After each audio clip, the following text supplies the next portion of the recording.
Don't forget to like the video, share your thoughts in the comments, and subscribe to stay updated with our latest stories. Before we begin, I'm curious. Where are you watching from today? Is it a quiet small town, or maybe a busy city with streets that never sleep? Let me know below. That morning started like any other. The soft hum of the refrigerator filled the kitchen as the pale golden light of dawn stretched across the counter, glinting off the stainless steel kettle I'd just set on the stove.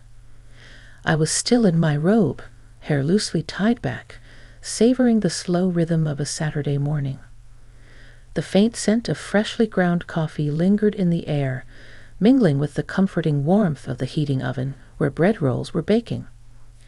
I wasn't expecting anyone to be up so early, especially not my son. He usually slept in on weekends, especially after a long week. But then I heard the soft creak of the hallway floorboards, a sound so familiar it tugged at my heart before I even turned my head. He stepped into the kitchen, his hair a little messy, wearing that old sweatshirt he'd had since high school. I was about to greet him with my usual "good morning, sleepyhead," when I noticed something different in his eyes. They held a seriousness, a weight I hadn't seen in a long time.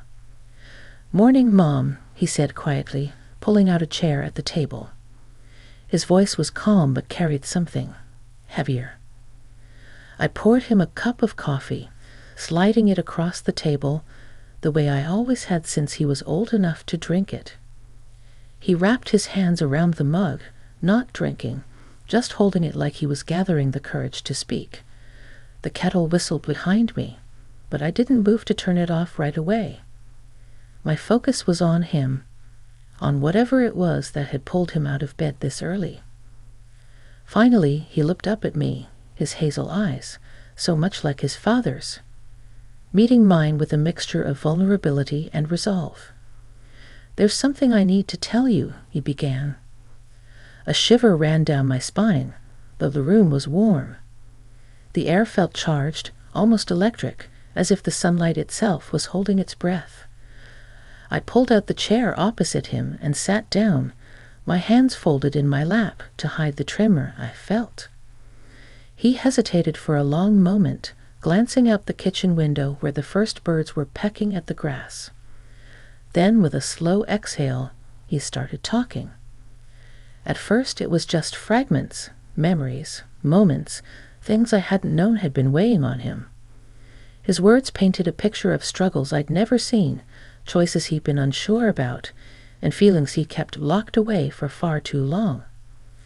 As he spoke, I felt my chest tighten, not with fear, but with the ache of realizing how much had been left unsaid between us.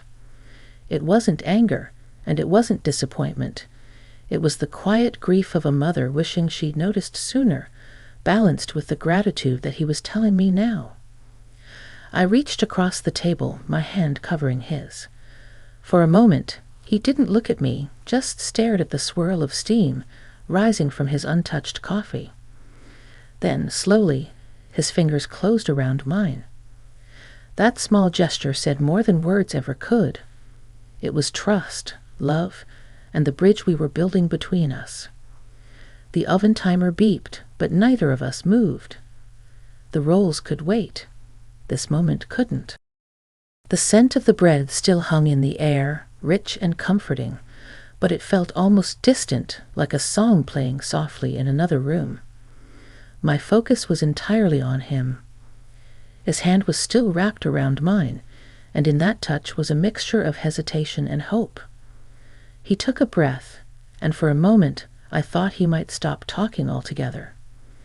But then the words began to spill out again, this time slower, steadier, as if each one had been carefully guarded and was finally being set free.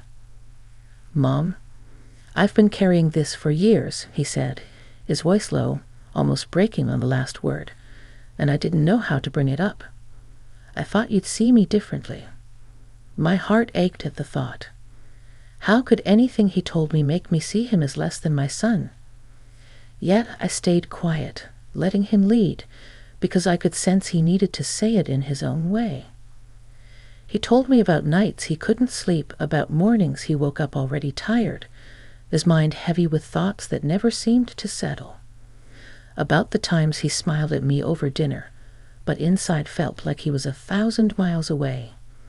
He spoke of choices, some made in haste, some out of fear, that had shaped the last few years of his life in ways I'd never imagined.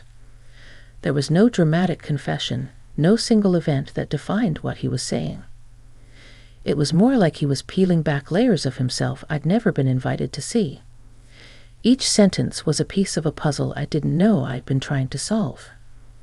I thought about when he was little, how he used to come into this same kitchen with scraped knees, clutching a toy car, asking me to fix everything from broken toys to broken days. Back then, I always had an answer, always knew how to make the hurt go away. But now I could only listen. As he spoke, some light shifted across the kitchen, casting new shadows on the table.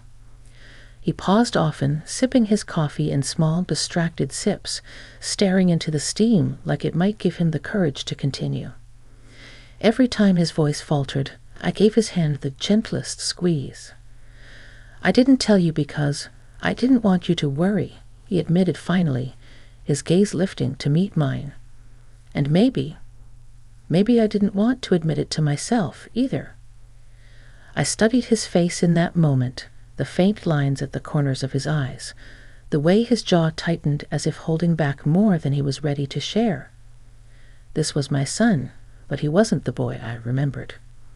He was a man now, carrying the weight of his own choices, his own battles. And I realized something. He didn't need me to fix it. He needed me to understand. So I leaned back in my chair, my voice soft but steady. "You've always been more than your mistakes. And you've never been alone, not once." His lips pressed into a thin line, and for a second I thought he might cry. Instead, he nodded, a slow acknowledgement that my words had reached him. We sat like that for a long time, letting the silence between us settle into something warm rather than heavy. When the timer beeped again, I finally stood, sliding the bread rolls from the oven. The heat fogged my glasses for a moment, and I placed the tray on the counter. I broke one in half, the steam curling upward, and set it in front of him. "Eat," I said with a small smile. "You can't solve the world's problems on an empty stomach." He chuckled softly, and though it was just a shadow of the laugh I remembered, it was enough to tell me the walls between us had begun to crumble. And as we sat there, him with a warm roll in hand, me refilling his coffee, I knew this wasn't the end of the morning stretched on, the kitchen clock ticking softly above the hum of the refrigerator. Outside, the light had shifted from gold to a gentler, late-morning glow, but neither of us moved to leave the table. It felt like we were caught in a fragile, unspoken agreement that as long as we stayed here, talking, something important was being rebuilt. He tore small pieces from the bread roll, almost absently, like his hands needed something to do while his mind worked. Every now and then, his eyes would flick to mine, as if checking whether I was still listening. I was more closely than I had in years. "Do you remember," he began, "that summer when I was 16? The one where I kept disappearing for hours?" I frowned slightly, trying to recall. "You told me you were at the park with friends." He gave a small, rueful smile. "Sometimes I was. Sometimes I wasn't." I felt the knot in my stomach tighten again. He leaned back in his chair, exhaling slowly before continuing. "I used to go down to the pier," he said. "Not to fish, not to swim, just to sit there. It was the only place I could think without feeling like the walls were closing in. I didn't know how to explain that to anyone, least of all you. I was scared you'd see it as me pulling away." My heart sank. I'd spent so much of those years worrying about grades, friends, his future, never realizing that maybe what he needed most was just a quiet space and someone to ask the right questions. "I wish I'd known," I said softly. "I know," he replied, "but I didn't make it easy. I thought I had to handle everything myself. Somewhere along the way, I got good at hiding the truth."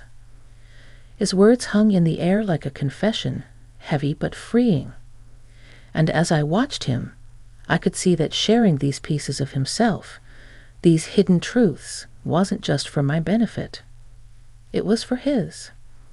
He spoke about the years after that summer, how he chased opportunities that looked good on the outside but didn't feel right on the inside. Jobs that paid well but drained him. Friendships that were convenient but shallow. Relationships that felt more like distractions than connections. "I was trying to check all the boxes," he admitted, "because I thought that's what would make me happy. But every time I got what I thought I wanted, it felt empty." His voice was steady, but the weight of his honesty was almost palpable. I reached for my mug, taking a slow sip, letting him see that I wasn't going to rush him, wasn't going to interrupt with advice. He needed space to finish, to lay it all out. "Then a few months ago," he continued, "I realized I couldn't keep living like that. I had to stop pretending. That's when I decided I needed to tell you everything." The kettle on the stove had long gone cold, but I rose to refill it anyway, partly to give myself a moment to breathe. As I filled it at the sink, I looked out the window at the yard he played in as a child. It struck me that life had a way of circling back. Here we were again, just the two of us, sitting at the same table where so many of our early conversations had taken place. When I returned to the table, I set the kettle down without turning it on. "I'm proud of you," I said simply. He blinked as if he hadn't expected those words. "Proud? For what?" "For telling me," I replied. "For trusting me enough to let me see you, the real you. That takes more courage than most people realize." For the first time that morning, his shoulders seemed to relax. There was a quiet relief in his expression, as though the tension that had been wound tight for years was beginning to ease. We sat there for a while longer, the sunlight sliding slowly across the kitchen floor, each of us lost in thought. And though neither of us said it out loud, I could feel it. This was a turning point. Something had shifted between us, and there was no going back.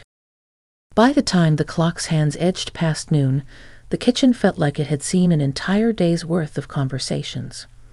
The light outside had grown softer again, as if the morning's sharp clarity had given way to something gentler, more forgiving. We were still sitting at the table, our coffee long gone cold, the bread rolls reduced to crumbs scattered between us. For a while, we didn't talk at all. It wasn't the heavy kind of silence. It was the kind that lets you breathe, the kind that comes when there's nothing left to hide. I watched him absently trace circles on the table with his fingertip, a habit he'd had since he was little. That small, familiar motion tugged at my chest. Eventually, he spoke again, his voice quiet but certain. "You know, I was afraid of this conversation for years. I thought it would change everything between us." I tilted my head. "And has it?" He smiled faintly. "Yeah, but not in the way I expected." His words hung in the air like sunlight through the kitchen window. Warm, steady, undeniable. I could feel the truth in them, the way you can feel heat from a fire, even if you're not standing too close. "I think," he began, then paused, choosing his words carefully.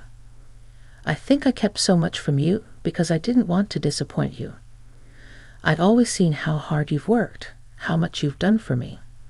I didn't want you to think I'd wasted it." I shook my head slowly, leaning forward. "You could never waste what I've given you, because it wasn't an investment I expected to cash in.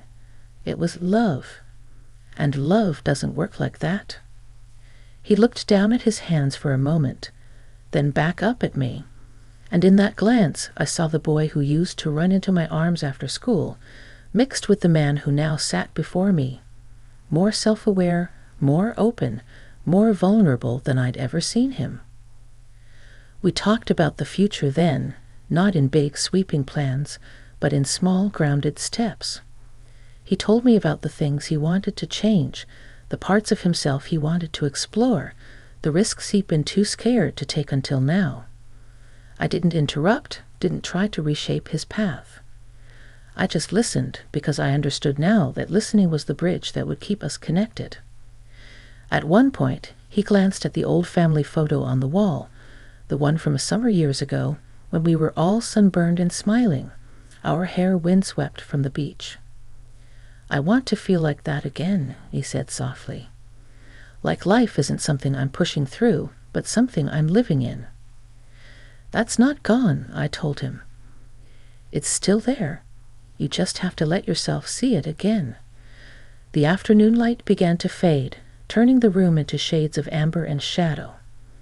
I got up to make fresh coffee, and when I set the cup in front of him, he wrapped his hands around it, not as a shield this time, but like an anchor.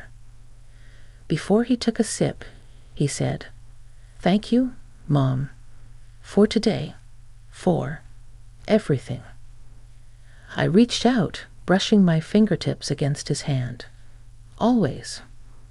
And in that moment, I realized something I hadn't before, that this conversation wasn't just about his confession or my reassurance.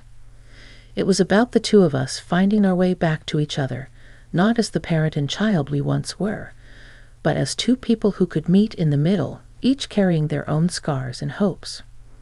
When he finally stood to leave the kitchen, he looked lighter, as though the weight he'd been carrying for years had loosened its grip. He paused at the doorway, gave me a small, genuine smile, and said, "I think I'll go for a walk." I watched him go, the sound of his footsteps fading down the hallway. And as I stood there in the quiet, the scent of fresh coffee in the air, I felt something I hadn't felt in a long time. Peace. Not because everything had been fixed, but because we finally started to understand each other again. That night, when the house had settled into silence, I thought back to the moment he walked into the kitchen that morning. I could never have guessed how the day would unfold or how deeply it would change us both. But as I drifted to sleep, one thought stayed with me. Sometimes the conversations we fear the most are the ones that set us free.